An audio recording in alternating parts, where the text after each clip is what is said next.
et bienvenue à l'émission Tour de table. Donc, merci d'être présent pour cette 16e émission, avec encore une thématique différente, comme à chaque fois.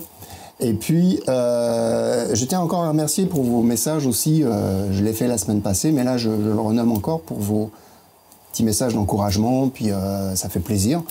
Moi, j'ai pas d'attente quand je fais cette émission. J'y vais avec des choses qui m'intéressent, des domaines qui m'intéressent, puis j'ai toujours des invités de qualité à chaque fois, puis c'est ça qui rend intéressant le débat. Donc, mais merci pour vos commentaires, je les prends, puis ça me rassure un petit peu, mais en même temps, j'y vais avec mon feeling, depuis le temps que vous suivez l'émission, vous savez comment je me situe, proche de l'humain, très axé sur le cœur, puis dans l'ouverture. Donc, je reste le même. Donc, merci pour votre fidélité. Aujourd'hui, la thématique, ça va être la réalité des organismes, les enjeux des organismes communautaires. On connaît le rôle important des organismes communautaires dans la communauté. Enfin, disons, peu importe la région, c'est des services qui sont très importants et qui amènent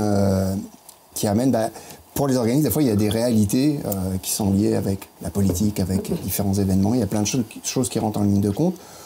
On va pas trop aller dans ce côté-là, mais moi, je veux aller un petit peu tâter le pouls avec mes invités. Donc, j'ai la chance d'avoir des super invités aujourd'hui.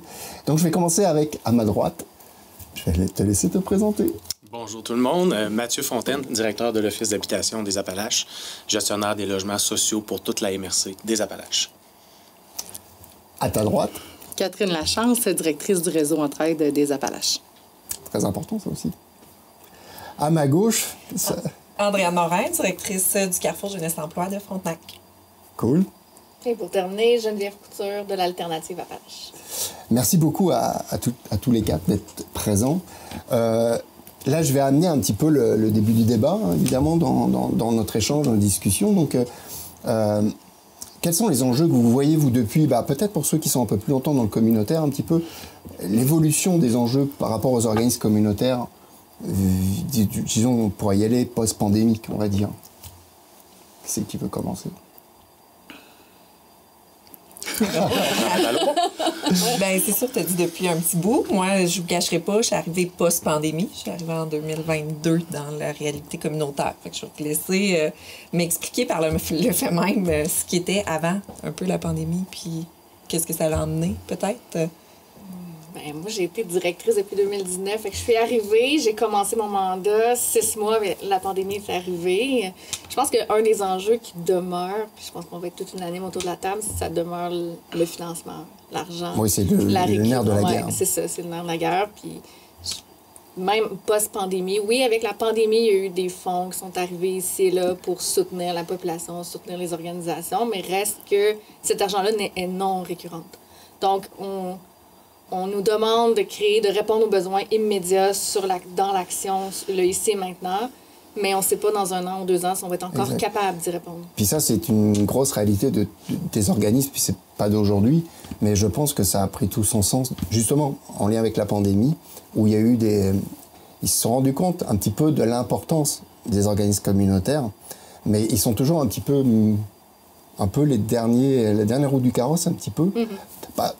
Je ne veux pas dire ça comme ça, mais c'est un petit peu le ressenti. Puis, parce les organismes communautaires sont tellement importants pour répondre à des trous de service, justement, par rapport au public. Donc, c'est très important, ça. Toi, Mathieu, comment tu le vois par rapport Moi, je suis dans le milieu communautaire depuis 2005, directeur depuis 2013. Je dirais que la réalité, elle a beaucoup changé, en premier lieu, avec le mandat qui a été donné aux organismes communautaires. Quand j'ai commencé, un organisme communautaire était plus un généraliste. Recevait multi-problématiques, mais était capable d'œuvrer plus en surface, première ligne. Ce qu'on a demandé aux organismes, c'est de se professionnaliser avec le temps. Puis là, ça l'a multiplié, justement, les offres de services, les organismes communautaires.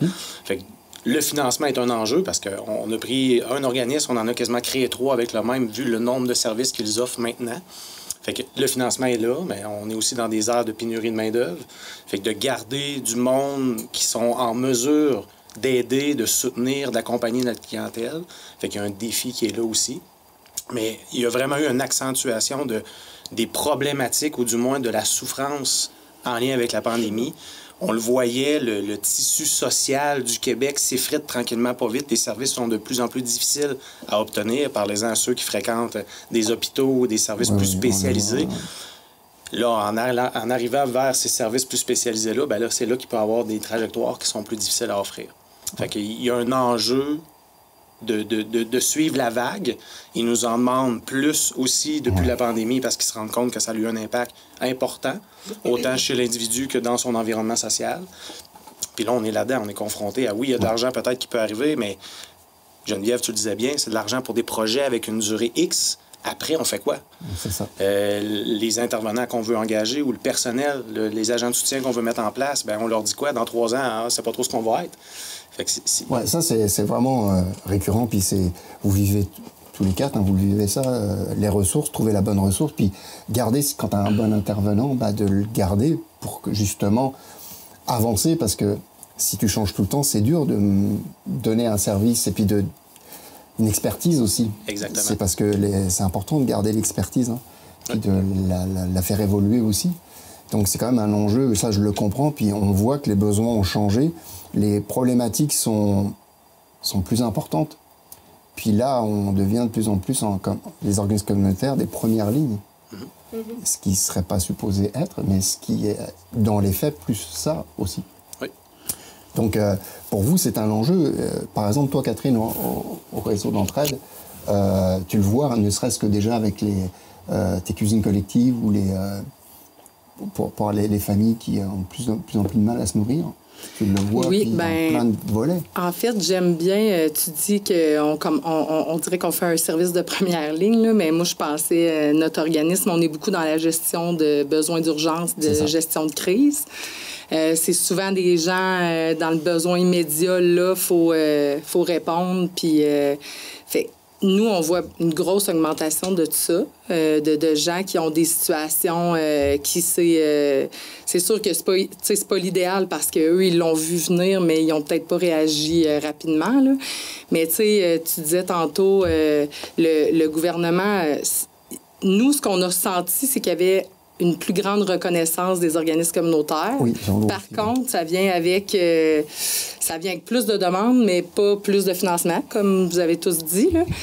Mais, tu sais, c'est ça. Fait qu'on ressent une reconnaissance, c'est le fun, c'est valorisant. Par contre, il faudrait tout suivre en même temps, là. Mais c'est sûr que oui, l'augmentation des besoins, puis des... Les besoins sont... c'est plus lourd, c'est plus gros, les situations sont plus... c'est pas juste une problématique, c'est un gros paquet de problématiques. Fait que nous, on continue beaucoup au réseau à être un accueil psychosocial et de rediriger les gens vers la bonne ressource. Parce qu'ils veulent le contact humain, ils veulent... le service tout de suite. Ils veulent une réponse tout de suite. Peut-être qu'on ne donnera pas le service tout de suite, mais on va répondre au moins. On va prendre le temps d'écouter puis d'observer avec eux qu'est-ce qui est possible. Leur expliquer aussi que la réalité, nous on le vit aussi au Carrefour Jeunesse Emploi, Andréane, cette urgence-là, ce côté tout de suite, maintenant, mais des fois on ne peut pas, mais on va répondre par exemple. On ne les laisse pas, peu importe l'organisme, on va le référer au bon endroit, mais c'est une réalité. Andréane, je vais te laisser un petit peu rebondir là-dessus. Bien, je vais rebondir sur ça, puis le volet de financement, parce que, comme je l'ai dit, moi, c'est une réalité nouvelle, en fait. Puis c'est même nouveau cette année de vivre les renouvellements d'entente, les fins de certaines ententes. Puis c'est ça l'amène une différence versus mon expérience qui était plus au privé, où on a un certain contrôle sur les revenus qu'on peut aller retirer. Là. On fait des actions marketing, là, on voit le bénéfice. Il y a plus d'instantanéité, plus de... J'ai l'impression d'avoir une certaine impuissance là, sur faire des dépôts, espérer, puis après ça se réajuste en fonction du budget disponible, puis sans trop qu'on puisse faire grand-chose, en fait. Là. On dépose dans un espoir X, puis après ça, il y a la réalité qui nous rejoint puis qui nous rattrape. Ça, c'est nouveau. Si on parle d'un regard extérieur au niveau du volet communautaire... Toi, sur les 2 ans, depuis les 2 ans, c'est ce que tu vois, en fait. C'est ce que je vois beaucoup, puis je vois aussi la nécessité de notre travail. Peut-être que, justement, j'en avais moins conscience avant d'évoluer dans le volet communautaire, mais ce que vous dites, c'est vrai, puis c'est beau, c'est de dire qu'on est une nécessité dans une communauté, dans un tissu social, dans un filet de sécurité pour les communautés. On est essentiel. Puis là, comment qu'on fait pour stabiliser ça, pour se projeter, pour être capable de faire des plans comme gestionnaire sur le futur? C'est là que ça devient complexe. Ça nous demande une agilité incroyable, je trouve. Puis un peu généraliste aussi, là, ce que j'avais peut-être pas vécu dans le passé non plus. Sur le volet communautaire, une direction communautaire, ça touche à tout. Ouais. Ça touche aux ressources humaines, ça touche au budget, ça touche à l'accueil client, au service client. On est tous les secteurs. C'est ça. Secteur RH, secteur finance, on est tous les secteurs. Donc ça demande une capacité d'adaptation tout continuelle. Oui. Un peu, puis c'est ça la beauté de la chose aussi du communautaire. C'est ça qui fait aussi la beauté. Parce que je sais que vous êtes autour de la table, on se connaît, je sais que vous êtes des personnes de cœur, des humains. Avant tout, puis ça c'est hyper important pour être dans un organisme communautaire. Si on n'a pas ce côté-là, on passe à côté du service.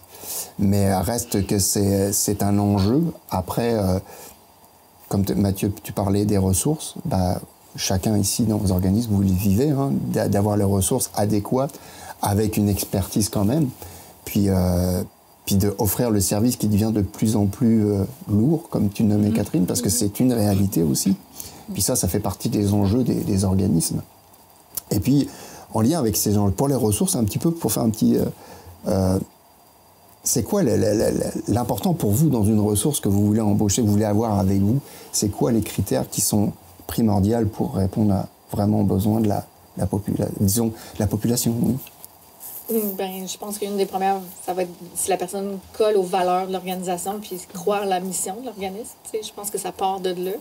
Mais c'est sûr que, Mathieu t'en parlait tantôt, on s'est tous comme professionnalisés. Fait que nécessairement, on va demander quelqu'un avec un diplôme parce que les problématiques, les besoins, comme tu disais, augmentent de plus en plus.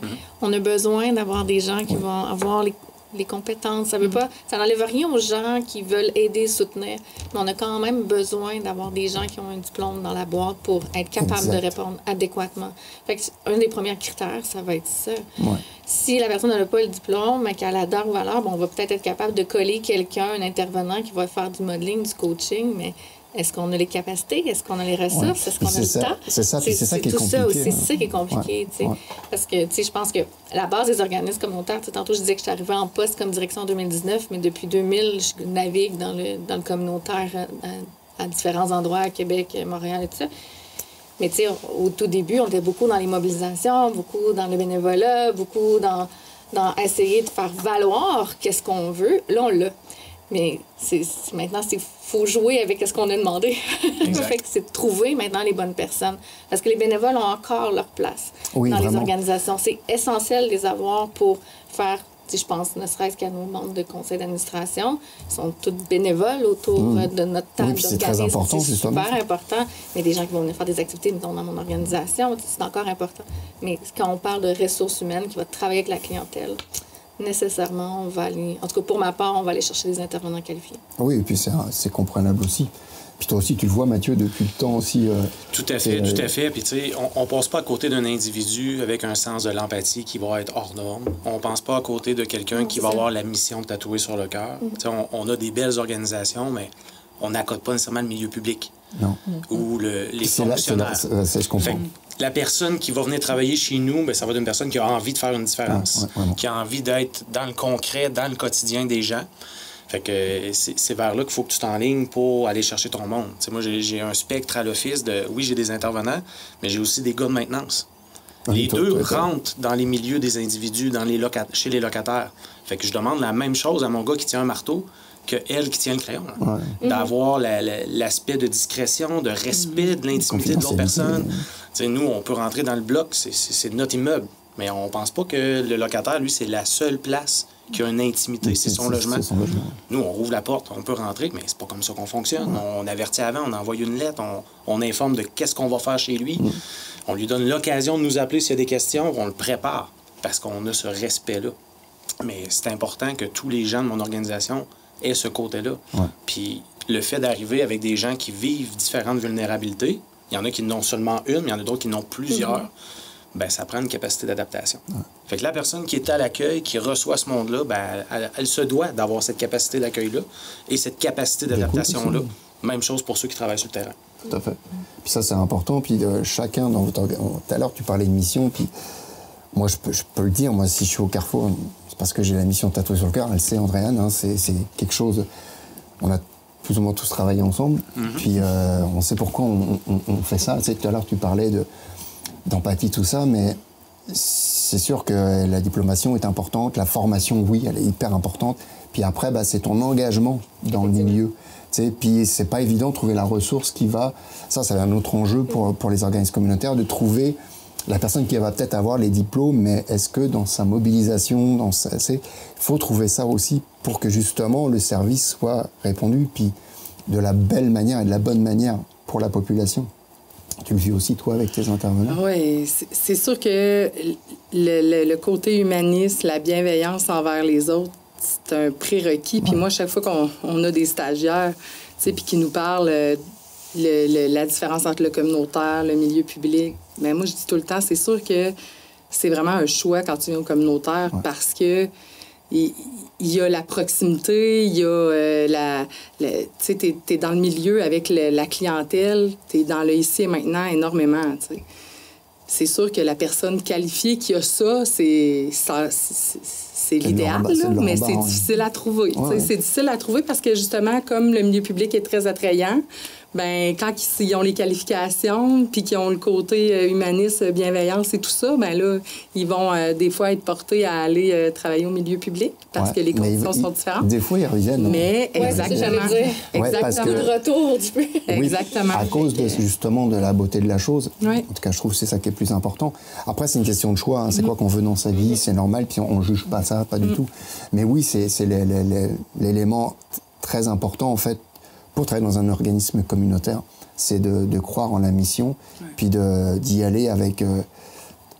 quand on est dans un organisme communautaire, je pense, autant vous en tant que direction, puis je vous connais, donc je sais vos valeurs, mais on n'est pas là pour on est là pour les bonnes raisons.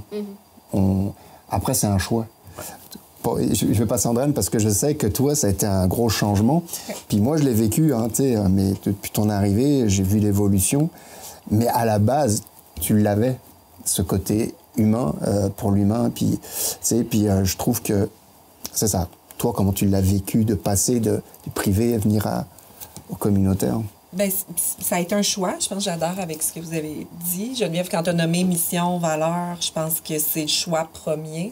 C'est de croire au fait qu'on va faire une différence. Parce que c'est vraiment ce que je sens. C'est cette possibilité-là d'amener une différence, de voir du concret dans la vie des gens au quotidien. C'est une fierté. C'est aussi... c'est ça. C'est d'avoir cette envie de faire une réelle différence qui nous amène, je pense, vers le communautaire. C'est aussi... une vocation, je pense. On l'utilise malheureusement des fois à mauvais escient, cette espèce d'idée-là que parce qu'on le fait par vocation, on devrait le faire de cœur et non... payer. Bénévole. Mais il y a une réalité. Moi, je le nomme depuis que j'ai découvert le Carrefour. J'ai l'impression d'avoir trouvé ma vocation. J'avais une passion, puis cette passion-là va rester. Je l'aime, cette passion-là qui est l'hôtellerie, l'hospitalité, l'accueil, le service client, ça va rester. Dans le Carrefour, j'ai trouvé ma vocation de place où on sent qu'on fait une réelle différence. Puis je fais ce que j'aime au quotidien. Pas que j'aimais pas ce que je faisais avant, mais là, j'ai vraiment l'impression de faire ce que j'aime au quotidien. Puis je pense que c'est ça qu'on amène aussi en tant qu'équipe dans le communautaire, c'est justement... comme c'est un choix, comme on choisit d'aller là, bien, je pense qu'on choisit d'aimer ce qu'on fait, d'avoir cette espèce d'envie-là, de faire. Puis nous, c'est beaucoup par passion. Ce que je dis aux intervenants, aux conseillers, c'est ben ce que vous portez, ce que vous aimez, ben c'est ça qui va transparaître puis qui va faire en sorte que la personne de l'autre côté, le client, ben il va avoir envie d'adhérer à ce que vous dites aussi. C'est pas un message tout coulé auquel vous croyez pas du tout. Vous portez quelque chose, vous l'emmenez sur la table. Fait que je pense qu'il y a un peu de tout ça là, qui se rejoint quand on choisit le communautaire. Puis je pense que c'est ce choix-là que les employés ont fait, d'avoir une espèce d'équilibre entre ce qui est rapporté, la reconnaissance qu'on reçoit. On le sait, dans le milieu de travail, je pense qu'au-delà des conditions du salaire, les gens choisissent une qualité de vie puis aussi une reconnaissance. Puis je pense que ça, au communautaire, on l'a. Vraiment. On l'a, cette reconnaissance-là, de la part des gens qu'on aide au quotidien.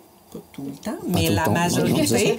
Puis ça nous appartient pas. Là, le bout, comme tu dis pas tout le temps, il y a des pouces-bouts là, nous appartient pas. Hein.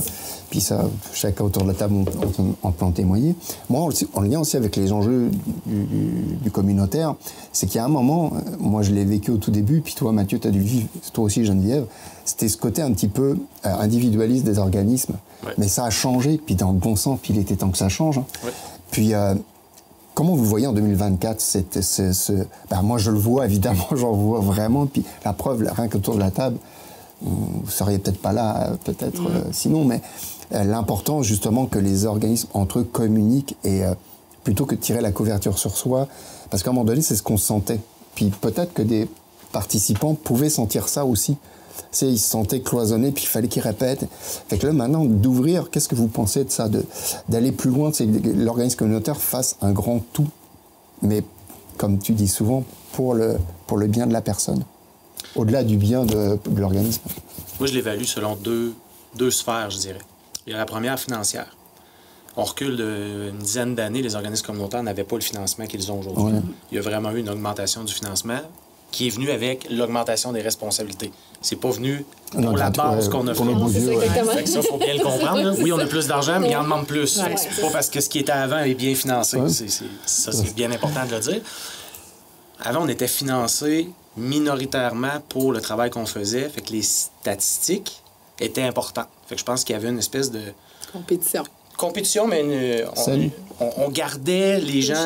C'est ça, une chasse gardée de la clientèle qui venait chez nous, en n'ayant peur qu'elle aille ailleurs, puis que notre financement se transpose vers cet organisme-là. Puis il y a aussi l'augmentation des vulnérabilités que les gens portent. A fait en sorte que là, si moi j'œuvrais avant dans l'organisme que j'étais, c'était la dépendance, puis l'itinérance, si j'arrivais avec une problématique en santé mentale, une problématique en violence conjugale, je m'improvisais pas intervenant de toutes ces problématiques-là. Fait que là, on allait chercher des appuis ailleurs. Je pense que c'est ça aussi qui a aidé à ouvrir. Mais on avait une communauté qui, je pense, était rendue là aussi de davantage travailler en collaboration. Puis c'est l'intérêt pour chaque organisme aussi. Tout à fait. Plutôt que d'y aller dans son précaré. Puis moi, je l'ai vu depuis le temps aussi que je suis dans le milieu communautaire, que j'ai vu l'évolution. Puis c'est ça qui me choquait au début. Je voyais du potentiel, mais là, vraiment, tout le monde est dans son... Je trouvais ça, puis à l'époque, on en avait déjà parlé ensemble, mais puis là, moi, je le vois, tu sais, Catherine, toi, tu l'as connu aussi, puis là, on voit cette ouverture, mais tout ça, ça va dans le bon sens. Puis c'est là qu'il faut aller aussi pour, justement, répondre adéquatement aux besoins de la population, parce qu'on est quand même là en premier pour la population. Donc, si jamais, nous, dans notre organisme, on ne peut pas répondre aux besoins de la personne, je vais pouvoir appeler Mathieu, je peux appeler Catherine, je peux appeler Geneviève, puis on va trouver pour justement aider. Puis ça, c'est la beauté qu'il faut que ça se développe encore plus. Puis je trouve que quand tu as un utilisateur, un client, appelons-le comme on veut, là, qui se promène dans les services, là, tu vois tellement la richesse que ça lui crée, là, puis je sais pas, on dirait que je trouve que ça transparaît là, dans son attitude, dans son ouverture, parce que on dirait que, justement, des fois, ils ont tendance peut-être à se dire, bon, mais moi, je vais à telle place, j'ai un lien avec telle personne à cet endroit-là, puis je veux que ça soit cette personne-là, tu sais, qui m'accompagne, mais quand tu y fais comprendre l'avantage d'avoir différents outils dans son coffre, que c'est pas seulement Pascal au CJE qui peut l'aider dans toute sa vie, tu sais, après, il en voit les effets positifs, là, puis je trouve que c'est ça, je trouve qu'on ressort avec des beaux résultats, des belles réussites pour les participants qui se promènent parmi tous les services, c'est ça. Puis il y a une trame qui est pareille dans tous nos services. On vise l'autonomie. On veut rendre le pouvoir d'agir à la propre personne. De vouloir tout faire pour lui, ça l'handicapait. Quand tu as envie de te commander une pizza, tu commandes une pizza à une pizzeria. Si tu as envie de manger du poulet, tu manges du poulet ailleurs. Tu n'appelles pas juste un seul restaurant pour manger. Tu peux, mais c'est le fun d'avoir une diversité puis pouvoir connaître ces gens-là puis aller où est-ce que j'ai des besoins de façon spécifique. Puis qui vont répondre à mes besoins, puis que l'organisme soit capable de répondre adéquatement aussi. Exact. Puis ça, c'est notre rôle à chacun, des fois, de dire, là, moi, je ne peux pas faire ça. Mais des fois, c'est dur, parce qu'on le voit, les participants ou des participantes qui ils veulent pas, parce que je comprends le côté... Puis justement, je vais amener quelque chose, vous me direz ce que vous en pensez. Tu voulais... Non, c'est correct. Fait que ça, c'est des participants qui m'en ont parlé, puis j'avais trouvé ça, qu'il y ait une plateforme avec tous les organismes, avec qui répondent, qui soient présentes, où il y a un jeune qui a une problématique, puis là, cette table, elle est faite. Là, je parle comme ça, mais c'est une idée comme une autre, pour éviter justement la répétition, parce que c'est souvent ça qui ressort des participants, c'est le fait de répéter tout le temps le parcours, puis c'est épuisant, puis dépendamment des situations que vit la personne aussi. Et là, c'est plus ou moins élevé. Les personnes, ça ne les dérange pas. D'autres, ça devient... Puis ils ont l'impression de... Voyons, je tourne en rond, il n'y a personne qui peut m'aider. Puis là, ils en veulent à la société, ils en veulent... Mais qu'il y ait une plateforme où il y a un représentant de chaque organisme qui est là, qui dit, ah, telle personne vit ça, OK, c'est ça qu'elle vit. OK, ben moi, nous, on peut faire tel côté. Ben, j'imagine que ça... Je vois Andréane s'ouvrir, mais ça serait peut-être quelque chose à mettre en place et puis peut-être qu'il va se mettre en place, je ne sais pas. Ben, en tout cas, il y a la borne Appalaches qui existe. Qu'on voit qui depuis... Qu'on peut parler, lancer. Oui, vraiment, on peut en parler. Il y a cette borne-là qui existe pour justement orienter les gens. Il y a des projets concertés qui existent sur le territoire. Je pense entre autres à un projet que l'Alternative porte, le projet ALT 1224, qui... Catherine sur le réseau et sur le comité. Andréane aussi, mais on est quelques organismes autour pour justement s'assurer qu'il n'y ait pas trop de services pour les jeunes en prévention de la criminalité. Fait que chacun des organismes amène son expertise pour le réseau d'entraide. C'est entre autres les travailleurs de rue, tout au niveau du travail, de l'emploi, c'est le CGE. Fait que c'est intéressant. Ça fait que de plus en plus, effectivement, il y a des projets comme ça qui voient le jour, qui empêchent justement les jeunes. Les jeunes, pour le projet 1224, ont un appel à faire, puis ont accès à tous les organisations. Ça, c'est bien, mais c'est parce que, en fait, oui, là, ça touche un type de clientèle, c'est ça. Fait que, mais ça serait bien de l'amener pour, disons, une clientèle plus large aussi, parce que certains ou certaines vivent des choses, des réalités, puis on se rend compte qu'il y a des failles. Ici, je trouve que dans la région, on a quand même beaucoup de services, mais à l'extérieur, des fois, il y a des failles. Puis quand la personne se trouve dans cette faille-là, elle vit des situations pas drôles et dramatiques des fois, malheureusement.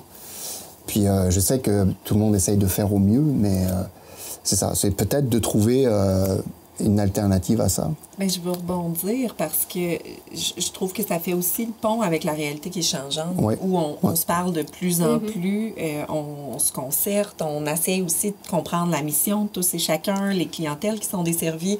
Je pense qu'on amène cette réflexion-là chez nos intervenants aussi, de dire, bon, ben on vit une situation, on fait l'évaluation de besoins, parce que je pense qu'un petit peu partout, cette évaluation de besoins-là est faite de façon globale, puis après ça, on emmène des personnes fait que je pense que la clé, un petit peu, c'est ça. C'est de continuer à travailler collectivement autour du besoin de la personne, en gardant ce pont, ce lien-là entre les organismes qui sont tous là pour créer un filet de sécurité chez les gens, avec leur expertise.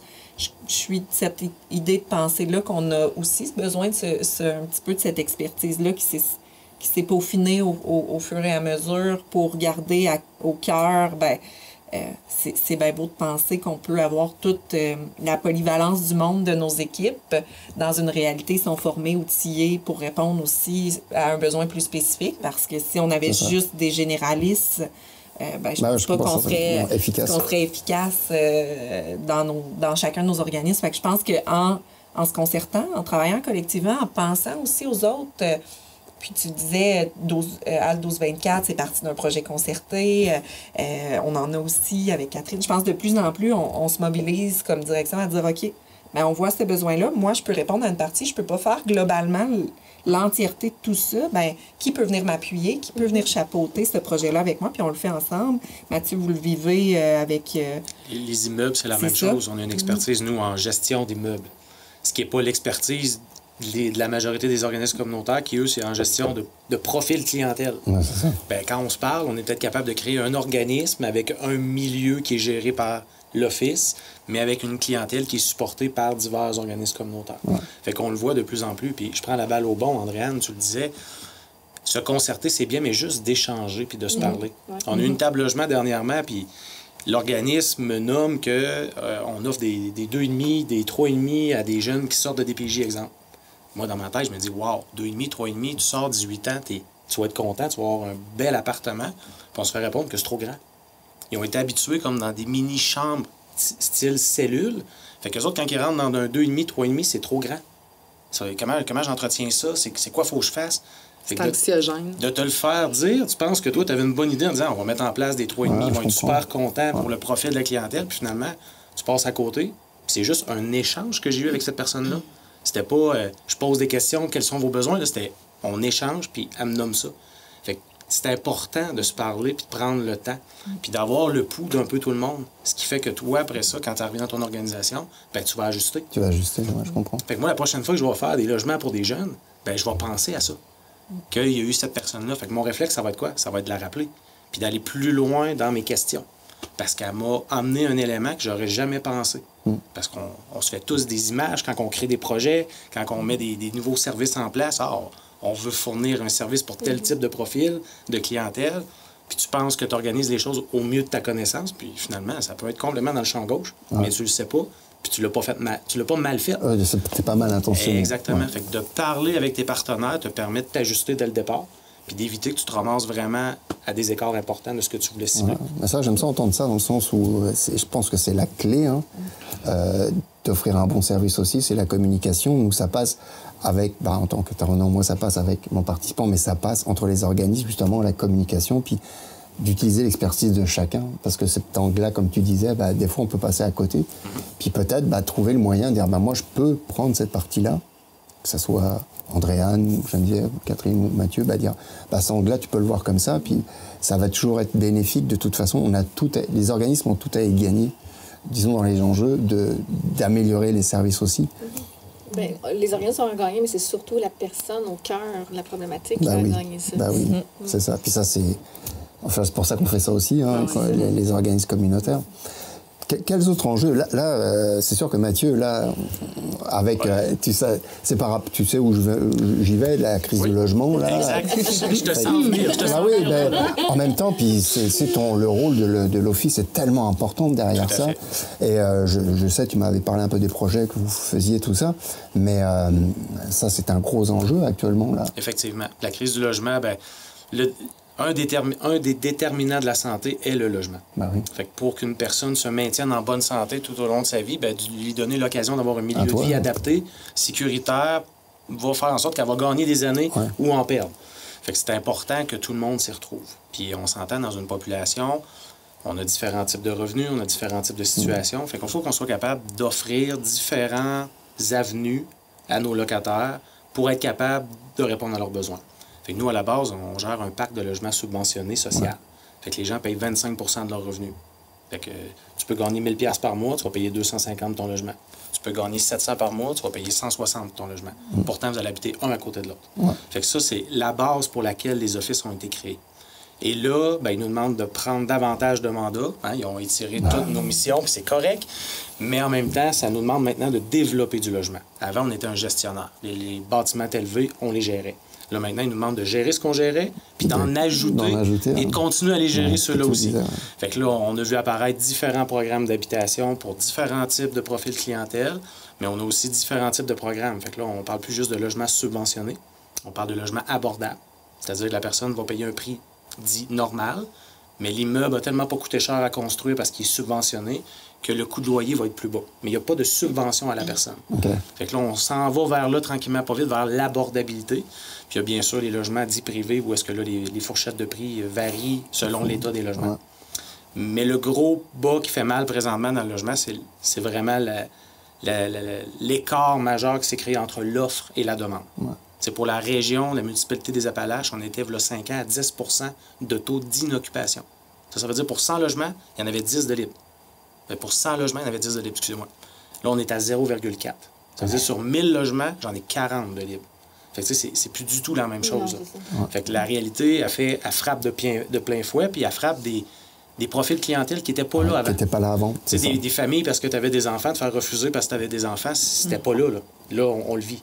Avant, on avait ceux qui fument, les traditionnels fumeurs qui nicotinent nos logements, ou les animaux parce que ça brise.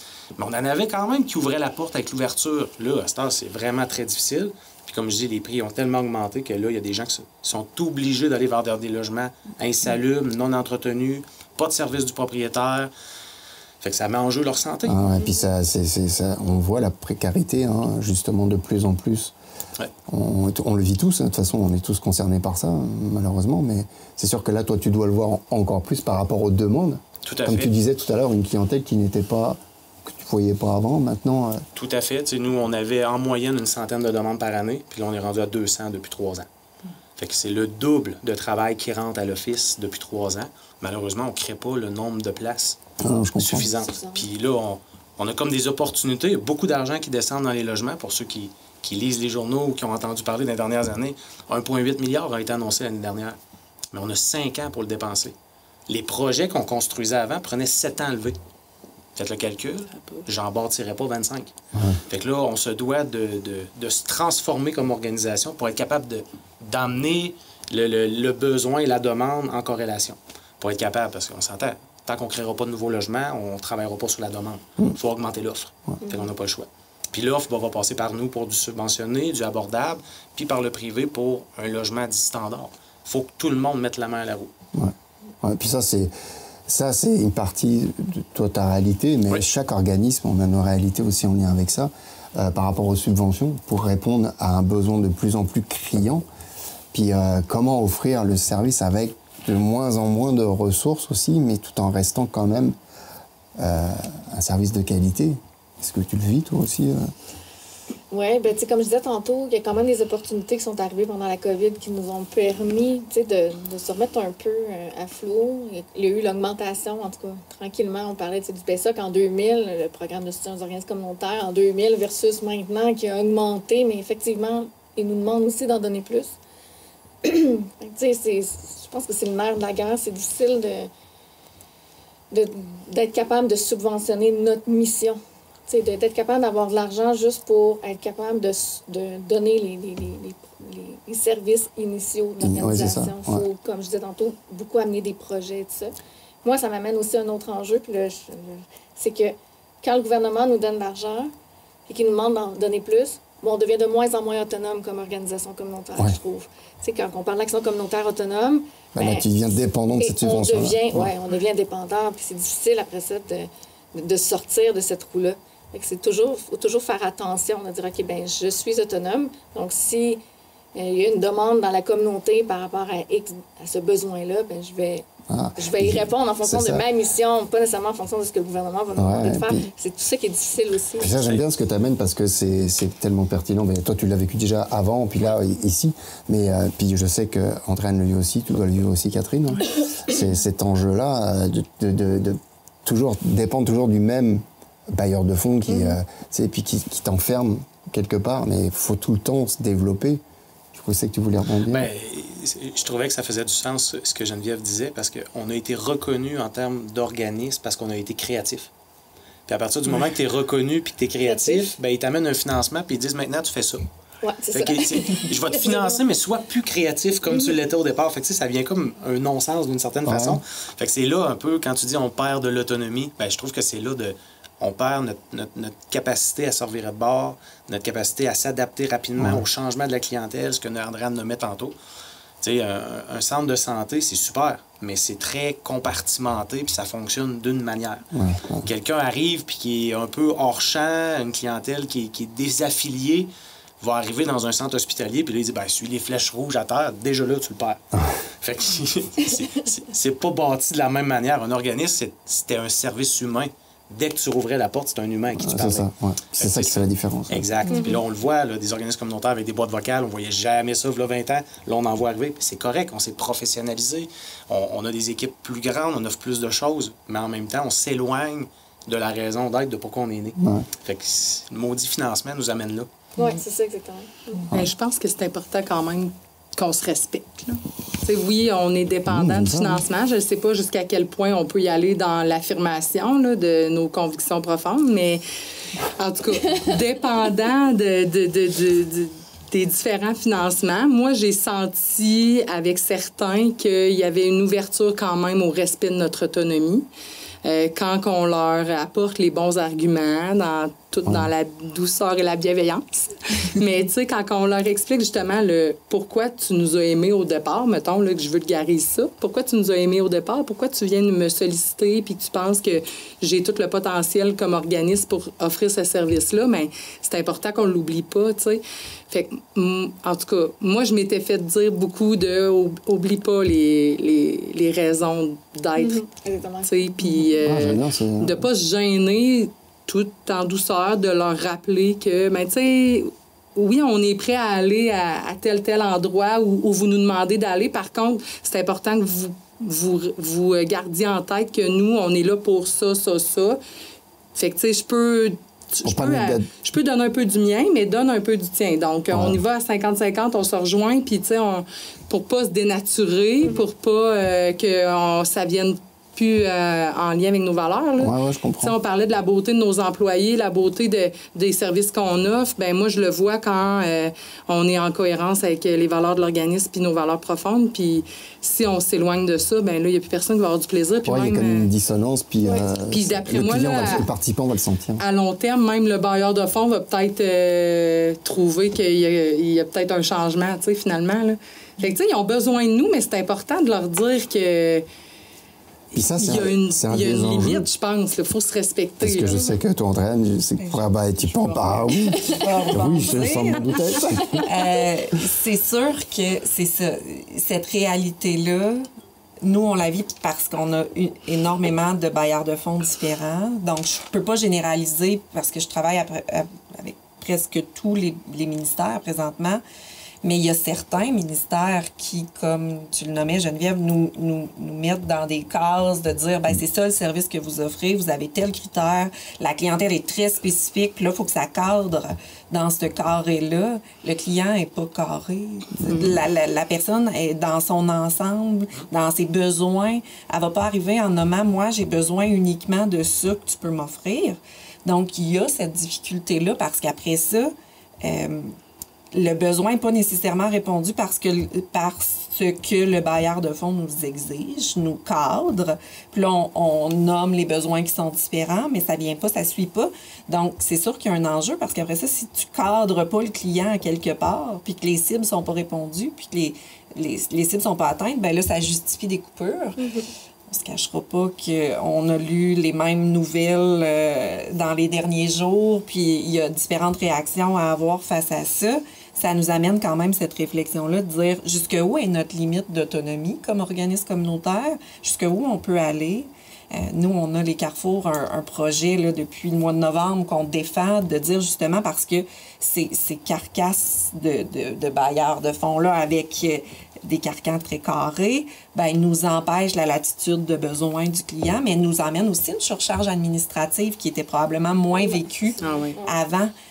Donc, ce qu'on a sorti, le réseau, j'ai la chance d'avoir un réseau des Carrefours Jeunesse qui défendent les besoins de 111 organismes, mais ce qu'on nommait, c'était que c'était 33 % de charge administrative en ce moment. Fait que pour 33 % de temps dédié à la clientèle, ce qu'on veut, c'est rééquilibrer ça. On voudrait, comme humain, je pense, Pascal, quand tu fais ton travail, ce que tu veux, c'est offrir 100 de ton temps au client ou presque. Là, on se retrouve avec une surcharge administrative qui vient de ces différentes ententes-là, de ces différentes subventions-là qui exigent différents critères super stricts qui fait que le client arrive devant toi, tu ne veux pas lui dire « toi, tu es un groupe D ». Tu peux lui dire « parfait, ton besoin est là, comment globalement on va t'accompagner ». Puis ensuite de ça, nous, il faut se démêler administrativement parlant. Fait que nous, on est en train de porter un débat de dire comment qu'on va revoir cette optimisation de service-là, comment qu'on va revoir l'accompagnement global, la mission de nos organismes aux besoins, puis comment qu'on va arriver à subventionner cette mission-là et non pas chacun des projets avec des carcans très, très stricts. C'est pas demain la veille, je pense, là, mais je pense que c'est important de nommer. Neutralité. C'est important d'en parler, c'est important que ça remonte au ministère. Je le nommais pour certaines choses, qu'on est aussi le pont, la voix. Catherine, tu le dis, il faut le dire, il faut rester, il faut se respecter, il faut aussi que le bailleur de fonds en soit conscient. Mais je pense qu'on a ce devoir d'organisme-là d'être la voix communicante des besoins de notre clientèle. Fait que oui. Bref, je pourrais en parler longtemps de ce sujet-là, mais c'est la réalité dans laquelle moi j'arrive aujourd'hui. C'est sûr que je vivais pas ça avant non plus. J'ai pas vu l'évolution de tout ça, mais Andréane, tu parles du budget, puis c'est exactement ça vers où on s'enligne. Ils parleront pas d'austérité comme dans les années des libéraux, mais ils vont parler d'optimisation. Nous, c'est déjà un mot qui était à la mode depuis 1 an dans le réseau des offices. Ils nous ont demandé de faire une vague de regroupement qu'ils ont appelé optimisation. Fait que je pense que ça va être là. Ils nous ont permis de se développer beaucoup dans les dernières années. Ils vont vouloir voir l'argent à votre bonne place. Sinon, mais ça, c'est correct en même temps. Gérez-vous entre vous. Ben oui, c'est de l'argent public qu'il faut qu'il soit bien géré. On s'entend. Mais oui, on s'en va vers là. D'optimiser puis de voir qu'est-ce qu'on peut faire mieux avec moins. On va être là dans les prochaines années. Là. Mais en même temps, on entend que le service qui est rendu va toujours être à 100% pour la personne, pour le citoyen, pour la personne qui a des besoins, en fait, qu'on réponde aux besoins de la personne de la meilleure manière possible.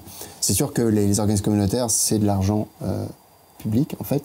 Donc, c'est sûr qu'on a un devoir comme organisme communautaire d'optimiser puis de rendre le service de la meilleure manière possible. Puis je pense que la majorité des organismes le font de la bonne manière, avec sérieux, puis c'est le but aussi. Donc il faut qu'aussi, c'est pour ça, dans Tour de table, si les gens nous écoutent, qu'ils prennent conscience des enjeux, des réalités des organismes, plutôt que de dire tel organisme, il fait pas ci, il fait pas ça. Des fois, il y a des contraintes aussi. Puis, mais on va toujours être là pour l'humain, puis on va le prendre en charge, puis on va se dire, si c'est nous, Carrefour, par exemple, qu'on le prend en charge, si c'est en lien avec Don Rémy, on va l'accompagner, si c'est avec le réseau, si c'est en lien avec mesures alternatives pour le besoin du jeune, on va l'emmener au bon endroit. Si c'est en lien avec la santé mentale ou quoi que ce soit, on va travailler de concert pour justement que cet argent soit optimisé, parce que c'est son argent à lui, c'est la nôtre aussi. Hein. Tout à fait. Puis on l'entend, de faire attention à cet argent-là, c'est important. Puis, je peux donner un exemple de mon milieu. La ministre de l'Habitation, hier, a fait un peu le scandale en disant qu'elle n'était pas pour le développement d'organismes en violence conjugale. Ouais. Mais quand tu lis le document, c'est que ça revient à des portes de 900 000 à 1 million la porte. Présentement, on construit, nous, à 325 000 la porte, puis c'est cher. Fait qu'à 900 000, coudonc, qu'est-ce qu'il y a dans l'appartement? Quand tu regardes ça froidement, tu dis « Elle n'est pas pour la violence conjugale, ça n'a pas de bon sens. » Mais quand tu regardes la raison, tu fais « Ah, ouais, mais effectivement, c'est de l'argent public. Si on commence à dilapider des millions, on n'en fera pas autant de ressources qu'on aurait voulu. » Fait qu'ils ont juste demandé d'aller refaire leur devoir puis de dire « Arrivez plus aux alentours. » Puis ils ont même nommé que c'était 575 000 la porte qui est acceptable, qui est quasi le double de mon montant. Fait que ça reste quand même un bon montant. Alors, c'est à eux à retourner à la planche à dessin. Mais oui, quand on a travaillé avec des organismes depuis 1 an, 1 an et demi, à essayer de monter ce dossier-là, puis qu'ils te disent, une fois que le bâtiment est quasi en train de se lever, de dire alors faites vos devoirs, c'est pas intéressant. C'est sûr. Puis ça, c'est un autre enjeu. Exact. Qu'il faut retenir en ligne de compte, mais qui est important, par exemple, dans le sens où on sait que la mission par rapport aux femmes victimes de violences, oui, ça, c'est très important. On peut prendre cette mission-là comme n'importe quelle autre, mais c'est ça, c'est de prendre conscience qu'on joue avec l'argent des gens, qu'il n'y en a pas indéfiniment, puis qu'on ne pourra pas aller jusqu'où on veut aller si on l'attire par les fenêtres. Le gouvernement a bâti des CHSLD, Maisons des aînés, à 1 million la chambre. Ça vous donne un peu le spectre dans lequel ils voulaient bâtir leurs immeubles. Je comprends. Fait que faut juste réévaluer la chose, puis ça n'empêche pas que des bâtiments, ça va se lever, là. Il va en avoir. Mais il faut juste être conscient du coût qui est associé à ça. C'est ça. Ouais. Puis pas d'aller au-delà de... C'est pour dépenser, puis pour dire, oui, mais c'est ça que ça prend. Si tu as 40 millions, ça te coûte 1 million de la pièce, ça fait 40 pièces. Si ça te coûte 500 000 de la pièce, tu en as 80. Ouais. Ça te double. Fait que il faut juste le réfléchir comme ça. Mais pour quelqu'un qui le voit froidement, je suis tout à fait d'accord avec toi, il peut dire, ouais, c'est pas bien vu. Ouais. Ah, la communication, justement, on parlait tout à l'heure de communication. La communication est très importante là-dedans, puis c'est un enjeu important pour les organismes. Déjà, de bien communiquer avec son bailleur de fonds, c'est important. Vous vivez indépendamment, vous, avec vos bailleurs, puis il y a une ouverture quand même. Pas tout le temps, mais il y a une ouverture quand même. Est-ce que vous sentez que vos bailleurs sont quand même à l'écoute? Ah ben moi, c'est sûr et certain. Nous, on est dans la crise du logement. C'est ça. Fait que, il nous dit, si tu ne peux pas suivre les normes actuelles, force-nous à te dire oui. Présente-nous un dossier qui va avoir des arguments qui vont être solides, qui vont être béton, puis on va te dire oui. parce que je travaille dans un milieu qui est très normé. La construction, c'est très normé. Puis les programmes pour les gens à qui on veut offrir ces logements-là sont très normés aussi. Fait que quand on veut sortir de la boîte, comme on dit souvent, ben il faut qu'on soit capable d'appuyer nos projets. Sauf que là, avant, on n'avait pas cette ouverture-là, chose qu'on a aujourd'hui. Ça ne veut pas dire que si je présente un projet, c'est oui, j'ai pas de chèque en blanc, mais j'ai l'opportunité d'aller le défendre. De le défendre. Chose avec que j'avais pas avant. C'est ça. Puis que tes arguments vont quand même être pris en considération. Tout à fait. OK. Est-ce que tu le sens aussi, Catherine, toi, par rapport à ton organisme, que oui, c'est pris en considération? Oui, moi, je trouve qu'ils sont très à l'écoute. Puis je pense que peut-être parce que j'étais une nouvelle direction, ça fait pas tant longtemps que je suis en poste. Fait que tu arrives un peu avec, bon, ben, est-ce que vous pouvez m'expliquer, un peu naïf, candide. Oui, c'est ça, un peu la naïveté qui embarque. Puis là, bon, ben, eux, ils se sentent valorisés. Tu leur demandes un coup de main. Fait que... Mais, tu sais, après ça, la communication, je pense que c'est le début d'une bonne relation, là, finalement. Là, ça se fait en toute transparence. Puis je pense que quand ils voient, justement, la transparence de notre côté, ben il y a de l'ouverture, puis il y a des bonnes discussions. Là. C'est ça, parce que aussi pour l'enjeu pour un organisme, au-delà d'avoir le financement, c'est aussi de pouvoir rendre le service quand même. Au mieux, c'est pas parce que là, on peut avoir des comptes à rendre, ce qui est normal. Oui. C'est une métallurgie, mais c'est vrai, oui, c'est bien joli, mais il faut rendre le service. Parce qu'après, pour défendre, il faut documenter.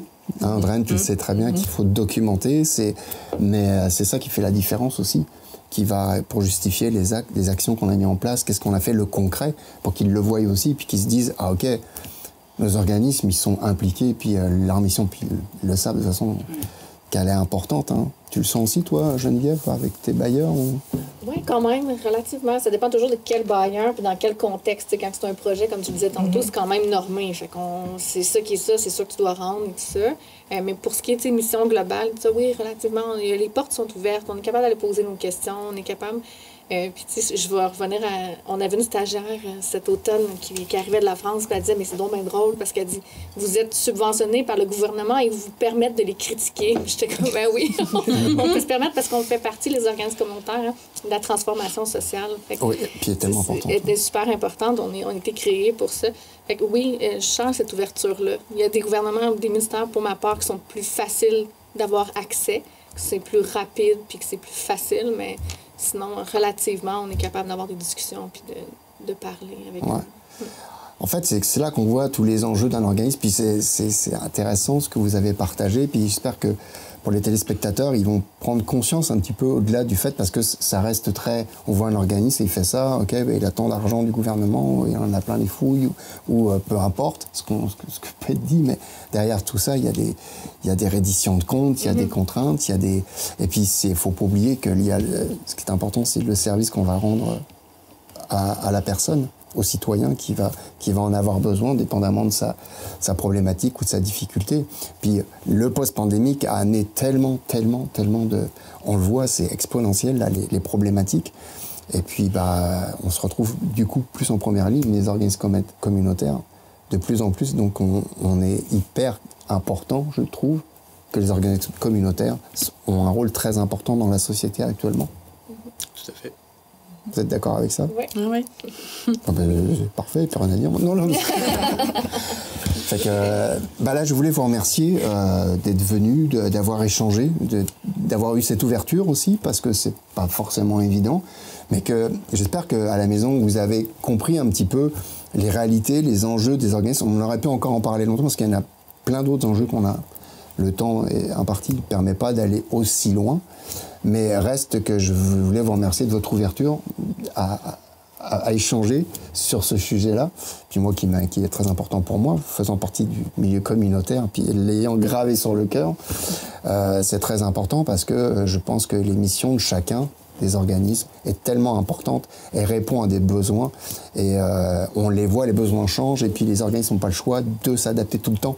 Tout le temps. Donc, c'est une des forces des organismes, avec les intervenants qui travaillent les ressources, puis les gestionnaires qui travaillent justement à être... Tu parlais d'être créatif, mais oui, il faut tout le temps l'être, tout en rentrant dans le cadre. Des fois, on a un monde des licornes, mais c'est bien d'y croire au monde des licornes parce que ça arrive quand même à des résultats.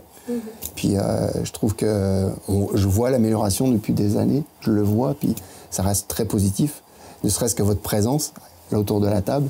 Donc merci à vous quatre d'être venus dans l'émission Tour de table et d'avoir échangé avec moi sur ce sujet-là.